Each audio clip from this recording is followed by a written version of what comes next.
Olá, estamos começando mais um Visão MIP, eu e você aqui olho no olho para desvendar um pouco mais dos mistérios do mundo da entomologia, dos insetos, do manejo de pragas como um todo, né? E você já sabe que antes da gente começar o nosso episódio, eu peço para que você se inscreva nos canais, sigam as páginas do MIP em Dia, as minhas páginas, e aproveito também para agradecer ao nosso apoiador Descascando a Ciência, que vocês também já sabem como acessar, né, o conteúdo que eles produzem com tanto carinho e cuidado. Para quem ainda não sabe, os links estão aqui na descrição do episódio e é só você acessar aí nas redes sociais Descascando a Ciência, MIP em Dia e Gabriela Vieira. Segue aí as nossas páginas para que o conteúdo possa chegar a mais pessoas. Pessoal, bom, o episódio de hoje, ele veio, na verdade, da dúvida de uma seguidora, a Natália, que queria entender mais sobre a reprodução dos pulgões. Na verdade, ela queria entender sobre a partenogênese, né? E a partenogênese é algo que a gente fala muito no dia a dia, na lida, no campo, agora, né, nessa época do ano, com a cultura do milho. A gente fala bastante dos pulgões, da partenogênese, mas de fato é algo que a gente entende superficialmente. Via de regra, a gente fala, é a reprodução assexuada e fica por isso mesmo. Então, com essa dúvida da Natália, né, que ela trouxe, e aqui eu já deixo o convite também para vocês que estão assistindo, para mandarem as suas dúvidas aqui, para que eu possa, né, responder aqui em outros episódios. Mas com base nessa dúvida da Natália, então, eu busquei algumas literaturas para entender melhor sobre esse processo que parece simples, mas é bem complexo. E eu vou tentar trazer aqui para vocês de uma forma mais aprofundada, mas também sem muita complicação. A reprodução, ela é a força motriz da vida, né? Os organismos, de forma geral, têm como objetivo durante a vida, né? A gente nasce, cresce, reproduz e morre, deixa os descendentes. Então a gente pode dizer que a reprodução é essa força realmente motriz. E dentro do mundo animal, vamos dizer assim, a gente também pode, nós vamos em algum momento aqui incluir os vegetais, quando nós estivermos falando de partenogênese, mas de forma geral a gente tem dois tipos de reprodução. Reprodução sexuada e reprodução assexuada. Resumindo aqui, a produção sexuada, aquela onde há necessidade da troca de gametas, o óvulo é fecundado, fertilizado pelo espermatozoide, né, o óvulo da fêmea, o espermatozoide do macho, e isso acontece na natureza sem que necessariamente haja o encontro dos corpos, né, o encontro de machos e fêmeas. Por que eu estou dizendo isso? Muitos organismos, dentre eles alguns insetos, não precisam da cópula, não precisam desse encontro. Então, o macho, por exemplo, deixa no ambiente pacotes de espermatozoides, que a gente chama de espermatóforos, e depois a fêmea vem, coleta esses espermatóforos e insere no seu corpo, dando sequência ao processo reprodutivo. Então, reprodução sexuada exige a troca de gametas, tem essa fertilização, mas não necessariamente acontece o encontro físico dos corpos envolvidos. E a reprodução assexuada não tem essa troca genética, essa troca dos gametas, essa fecundação,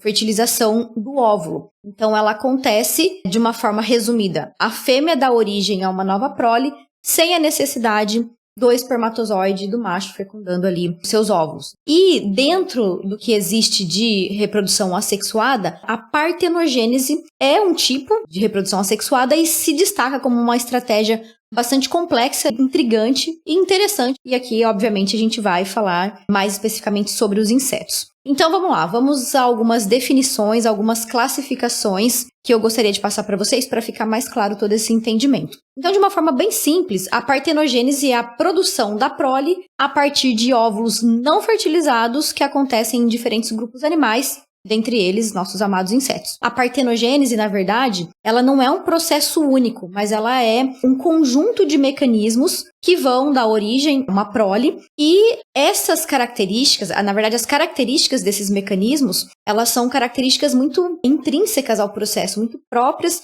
e trazem consequências, principalmente genéticas, quando a gente fala da população. E existem classificações para partenogênese, tanto em relação ao sexo da prole, quanto também em relação ao mecanismo genético envolvido. Então vamos lá, em relação a esse primeiro grupo, né, esse primeiro tipo de classificação, quanto ao sexo da prole, nós temos 3 tipos de partenogênese. A primeira é a partenogênese que a gente chama de partenogênese telítoca, é aquela onde a prole originada é 100% do sexo feminino, são fêmeas. Isso é o tipo de partenogênese mais comum, que inclusive acontece nos pulgões aqui, que são o alvo do nosso podcast hoje, do nosso episódio, e acontece também em outros organismos dentro da classe Insecta. Então, essa é a partenogênese telítoca. Um outro tipo é a partenogênese arrenótica. Diferente da telítoca, ela dá origem somente a machos. É um tipo de partenogênese que acontece de uma forma menos intensa quando a gente olha para o todo, né? Falando aqui dos insetos que a gente tem no nosso país. Mas um exemplo muito clássico é a partenogênese que dá origem aos zangões. Então, dentro da ordem Hymenoptera, nós temos esse tipo de partenogênese, como eu disse agora, o que dá origem aos zangões. E a partenogênese anfítoca ou deuterotóquia é aquela que dá origem tanto a machos quanto a fêmeas. É um tipo mais raro ainda de acontecer. E vocês imaginem, a definição do sexo nesse tipo de partenogênese, se vai ser macho ou se vai ser fêmea, é um conjunto de coisas que tem que acontecer. Então, assim, é bem complexo o mecanismo de definição de sexo dentro da partenogênese anfítoca. Relembrando, partenogênese telítoca, partenogênese arrenótica ou partenogênese anfítoca, como a gente classifica, né, os tipos de partenogênese em relação ao sexo da prole originada. E a outra classificação é sobre o mecanismo genético. Então, ela é dividida em 2 grupos. Apomixia, e aqui é onde a gente coloca as plantas dentro daqui do nosso episódio. A apomixia, ela ocorre quando o óvulo se desenvolve diretamente em um embrião, sem que haja meiose, né, sem que tenha a divisão celular. Neste caso, a prole é idêntica à mãe, são clones fiéis, não tem nada diferente. Então a gente já entende, né, que a diversificação genética, nesse caso, é nula, ela não acontece justamente por serem clones. Esse tipo de partenogênese, chamada de apomixia, ela é característica de vegetais. Alguns grupos de plantas têm esse tipo de desenvolvimento. E o outro tipo, em relação ao mecanismo genético, é a automixis ou automixia, quando o óvulo ele passa pela meiose, então diferente da apomixia, que não passa. Neste caso, o óvulo passa por uma meiose sem que haja fecundação, tá? Sem que tenha a presença do macho. Então, ele se divide e depois há uma fusão dos núcleos dessas células que foram divididas. Então, essa fusão é que vai dar origem, aí vai dar continuidade ao processo, dando origem ao novo indivíduo. Aqui, a prole não é idêntica à mãe, tá? Embora não tenha variabilidade genética vindo de um macho,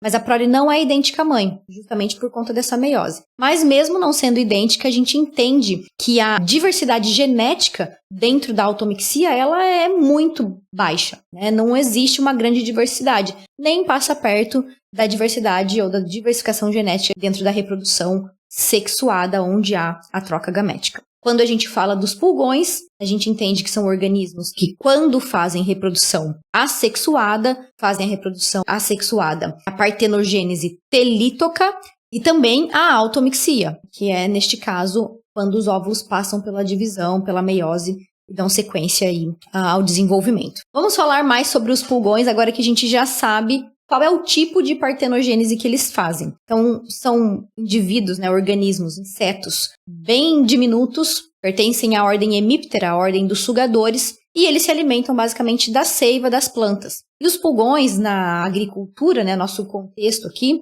eles são bastante importantes porque são pragas em diferentes culturas. Por exemplo, na cultura do algodão, no trigo, né, cereais de inverno, no milho, que a gente está agora nessa fase do ano, agora março, abril, maio, é uma época onde a gente identifica a ocorrência de pulgão acontecendo grandemente na cultura do milho. HF, enfim, eles são pragas em várias culturas. Lembrando que eles se alimentam da seiva das plantas, né, mais especificamente no floema. E um outro ponto, além dessa alimentação, que é o que a gente chama de injúria direta, eles podem ser vetores de doenças, transmitindo viroses para as plantas. Então, é muito grave, né, tudo que esses pulgões podem causar na agricultura.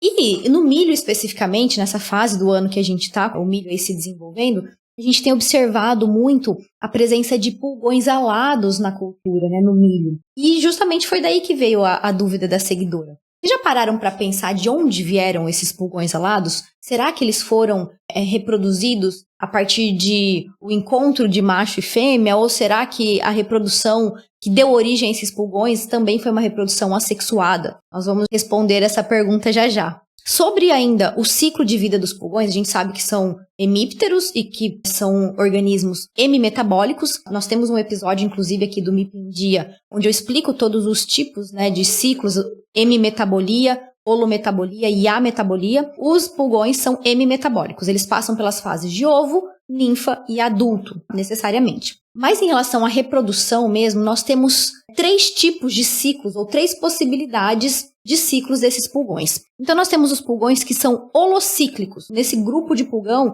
acontece a alternância entre a reprodução sexuada e a reprodução assexuada. Olha que interessante, eles fazem os 2 tipos. Geralmente a reprodução sexuada acontece em ambientes frios. Por quê? Essa reprodução sexuada vai dar origem a ovos resistentes que têm condição de passar por um período frio através da diapausa. Eles ficam ali no ambiente, numa espécie de hibernação, vamos dizer assim, que a gente chama de diapausa neste caso, passando por esse período inapropriado para o desenvolvimento até que o ambiente esteja propício. Os pulgões que se reproduzem de forma sexuada, no outono, esses casais, né, a fêmea dá origem a ovos resistentes que passam pelo período do inverno e lá na primavera as ninfas vão eclodir desses ovos. E essas ninfas que eclodem são ninfas partenogenéticas. Por que elas são ninfas partenogenéticas? Que vão fazer, quando adultas, né, vão se reproduzir por partenogênese. Porque o ambiente estará propício, primavera, verão, um ambiente mais quente,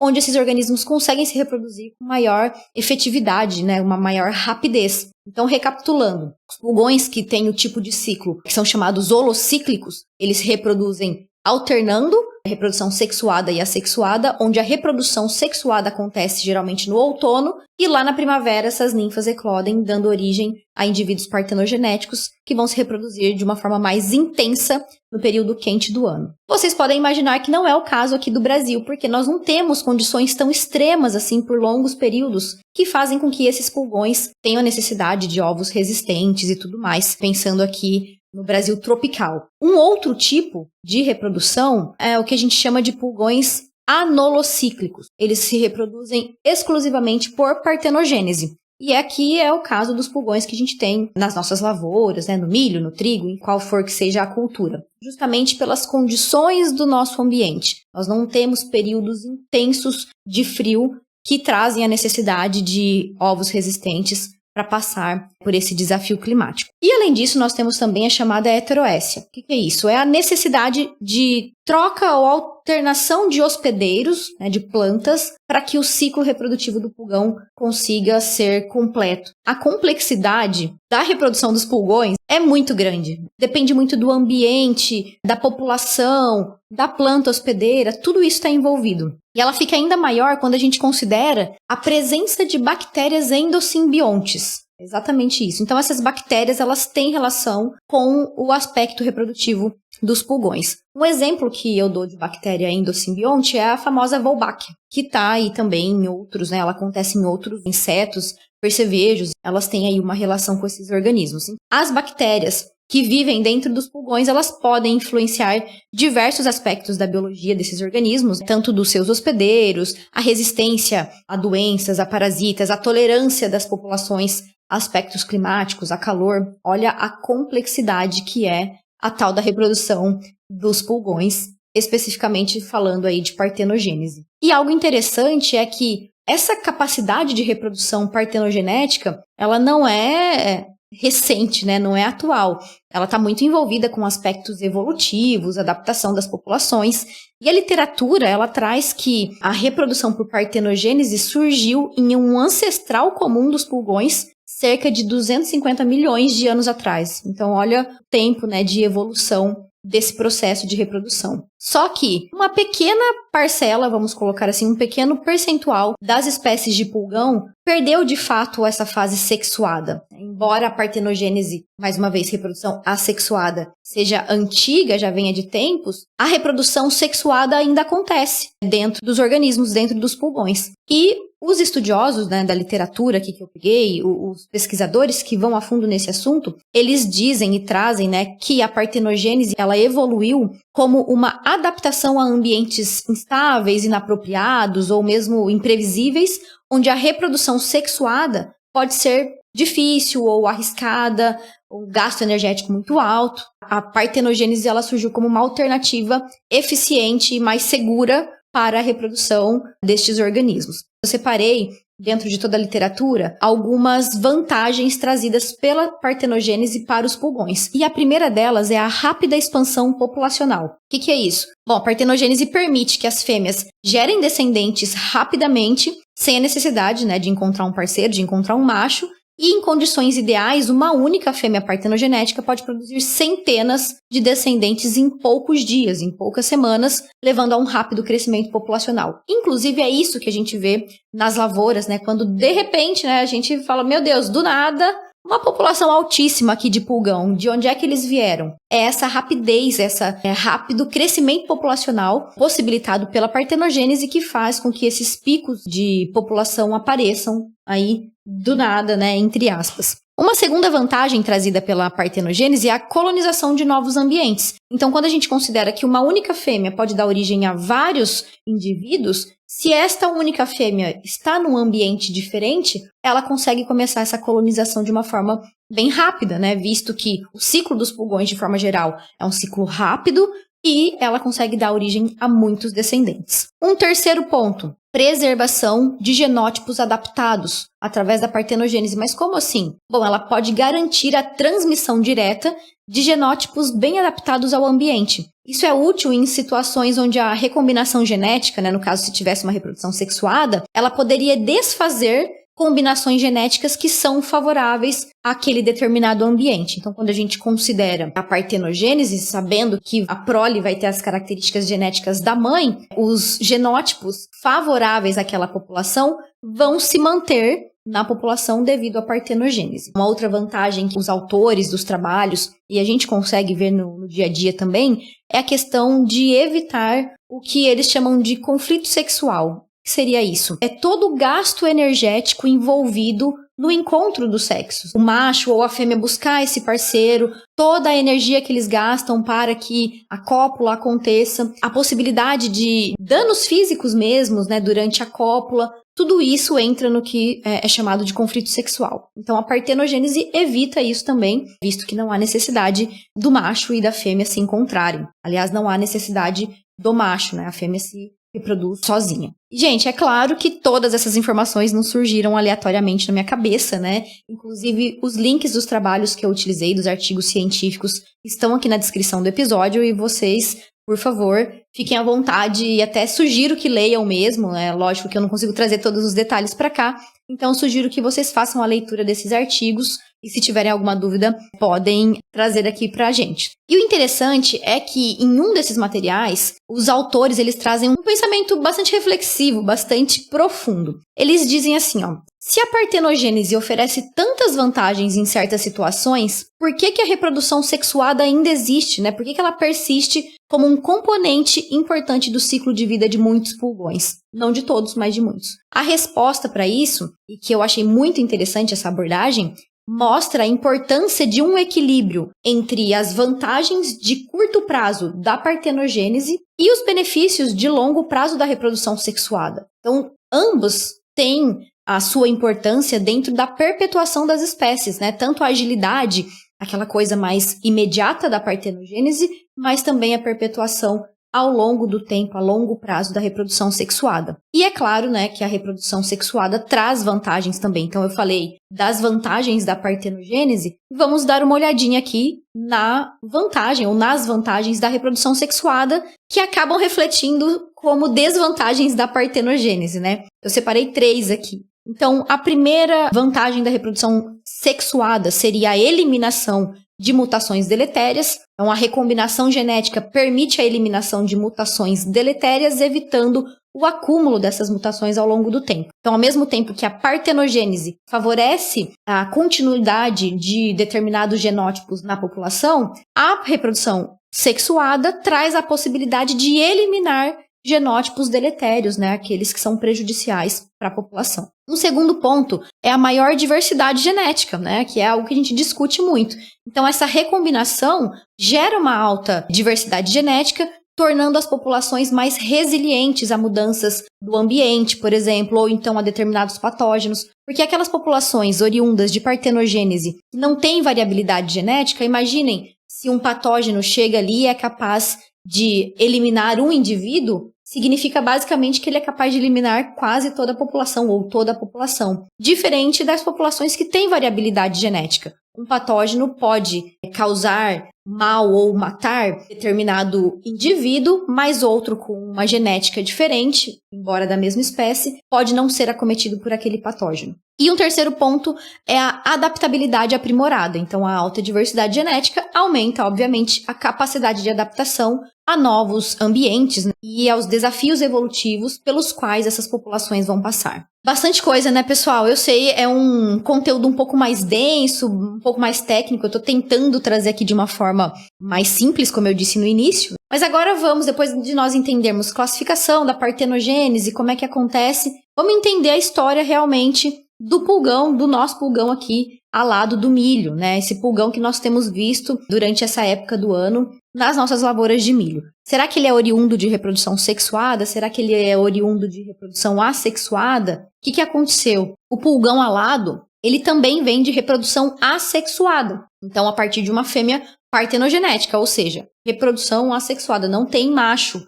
Inclusive, no Brasil, principalmente devido a essas questões ambientais que a gente já comentou antes, nós praticamente só temos pulgões fêmeas. São quase inexistentes os registros de pulgões machos aqui no nosso ambiente tropical. O pulgão alado que está lá no milho ou o pulgão alado que está lá no algodão, eles também são oriundos de reprodução assexuada, de partenogênese. Vamos tentar entender como é que isso acontece, né? Vamos pensar então nesse cenário do milho, onde a gente tem áreas que já estão bem desenvolvidas, plantas praticamente chegando na senescência, e outras áreas com plantas no início do desenvolvimento. Essas plantas que estão chegando já na senescência, imaginem que a gente tem colônias de pulgões lá nessas plantas. São plantas que já não são mais atrativas, não são bons alimentos para os pulgões. Então, eles precisam procurar outros ambientes para conseguir se alimentar de uma forma mais eficiente, de uma planta mais nutritiva. Então, essa colônia áptera de pulgão que está nessa planta entrando em senescência, ela se transforma numa população alada. Vamos lá os conceitos. Colônia áptera, pulgões sem asa. Indivíduos alados, pulgões com asa. Então, esses indivíduos ápteros das colônias lá da planta que já está mais velha,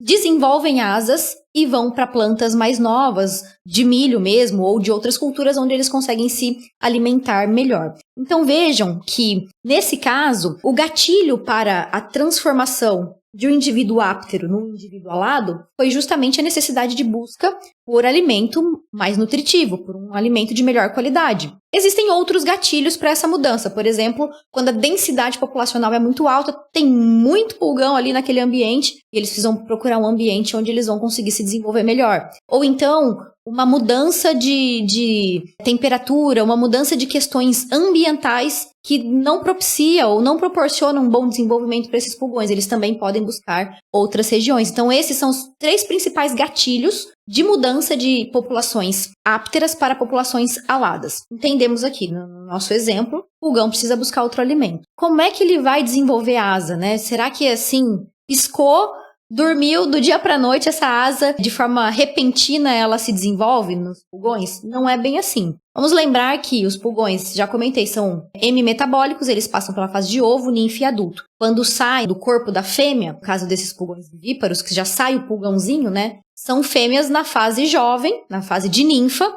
elas se desenvolvem e chegam na fase adulta. A definição de ter asa ou não ter asa, ela já começa com esses gatilhos lá na fase ninfal. E aí, gente, um lembrete importante. Apenas insetos adultos possuem asas. Então, sempre quando a gente vê um inseto com asa, a gente tem certeza que ele é um adulto. Todo inseto com asas é adulto, mas nem todo inseto adulto tem asas. Tá bom? Só pra gente deixar claro aqui. Então, essa definição de asas dos pulgões, se eles vão se tornar alados, já começa lá na fase de ninfa e na fase adulta acontece o desenvolvimento dessas asas. Nesse momento da fase ninfal, os gatilhos ambientais que eu citei anteriormente, eles vão ativar ou reprimir alguns genes relacionados, né, às estruturas de desenvolvimento das asas. E acaba então que os adultos possuem essas estruturas que a gente chama de estruturas precursoras. Começaram o desenvolvimento lá atrás, os adultos têm essas estruturas precursoras das asas. Quando acontece realmente a necessidade de mudança, existe todo ali um mecanismo que dá início ao desenvolvimento dessas asas nos pulgões que já são adultos e que já foram previamente preparados na fase de ninfa. Então, além dessa questão da ativação dos genes que vão dar origem às asas, ocorre também mudanças hormonais, claro, dentro do movimento desses pulgões, com participação, por exemplo, do hormônio juvenil, famoso hormônio juvenil, e algumas literaturas também trazem a participação da equidizona, que é um outro hormônio que pode participar na formação ou desenvolvimento das asas. Agora, gente, vocês imaginem um pulgão que precisa desenvolver asa, a diferenciação celular que precisa acontecer, o fortalecimento dos músculos para que essas asas sejam desenvolvidas e que depois elas sejam funcionais de fato, né? Olha, eu canso de verdade só de pensar nisso. Para que aconteça essa mudança, né, do pulgão áptero para o pulgão alado, realmente precisa valer a pena, precisa ter um benefício muito grande. Busca por mais alimento ou por melhor alimento, por um novo ambiente para se desenvolver, porque o custo energético envolvido nesse processo é muito alto, tá? Então, para eles passarem dessa forma alada para a forma áptera, realmente precisa valer a pena. E aí eu aproveito para deixar aqui um lembrete quanto ao momento de controle do pulgão do milho, porque nessa fase, estamos em abril já, estou gravando esse episódio, né? Não vai ao ar ao vivo, mas estou gravando aqui início de abril. Nós temos muitas áreas onde o milho, ele está agora, algumas áreas do milho já está quase partindo aí para maturação, mas muitas áreas estão na fase de desenvolvimento inicial. E qual que é um problema recorrente dentro do manejo de pragas do milho relacionado a pulgão? A gente vai dar atenção para o pulgão lá próximo do pendoamento. E nesse ponto, como dizem por aí, né, popularmente falando, já fugiu o boi com a corda. Porque as populações já estão estabelecidas, as colônias já estão formadas. Então, nós precisamos estar atentos ao desenvolvimento dos pulgões desde o início do desenvolvimento da cultura, desde o início do desenvolvimento do milho. Na fase ali de desenvolvimento vegetativo V4, V5, a gente já observa pulgões alados chegando nas lavouras de milho. Para quê? Para fazerem uma nova colonização. Então, esses pulgões estão vindo dos arredores, de outras culturas ou de lavouras de milho mais adiantadas, em busca de melhor ambiente, melhor alimento. Eles chegam, então, alados e já começam a reprodução partenogenética, dando origem a muitos outros pulgões. Então, se a gente consegue fazer esse manejo, o controle desses pulgões neste momento, a gente já impede um crescimento populacional. Então, atenção, não dá para deixar para controlar pulgão lá na frente, lá no pendoamento da planta. Nós precisamos antecipar, sempre digo, não gosto do termo manejo preventivo, é manejo antecipado. A gente precisa iniciar ali as decisões no momento correto para evitar grandes populações, né? Que essas populações alcancem aí uma densidade muito alta. Respondendo à dúvida da Natália de uma forma bem objetiva, o pulgão alado, ele também teve origem de uma fêmea partenogenética e ele é alado por questões, né, dos gatilhos ambientais aí, tanto de temperatura, população e busca por melhor alimento, então eles se transformam de ápteros para alados e vão buscar novas oportunidades. Eu espero muito que vocês tenham gostado desse episódio, gente. Olha, sinceramente, eu fico cada vez mais apaixonada pelos insetos e encantada com os ensinamentos, inclusive, que eles trazem, né? Essa adaptação, esse potencial de adaptação dos pulgões para buscar melhor ambiente. Claro, para a gente é prejudicial porque são pragas, mas a resiliência, né, populacional é muito interessante. Eu acho fantástico e cada dia mais gosto de entender e estudar, né, o mundo dos insetos e trazer essas informações aqui para vocês. Deixem nos comentários se vocês gostaram, se não gostaram, se tem alguma dúvida, se conhecem algum trabalho diferente, alguma informação mais recente, de repente, do que eu trouxe aqui. Interajam comigo aqui nos episódios. Mais uma vez, peço que vocês curtam, compartilhem esse episódio com quem vocês acham que tem interesse e mandem as dúvidas aqui para que eu possa responder em publicações e episódios posteriores, tá certo? Um grande abraço para todos e até o próximo!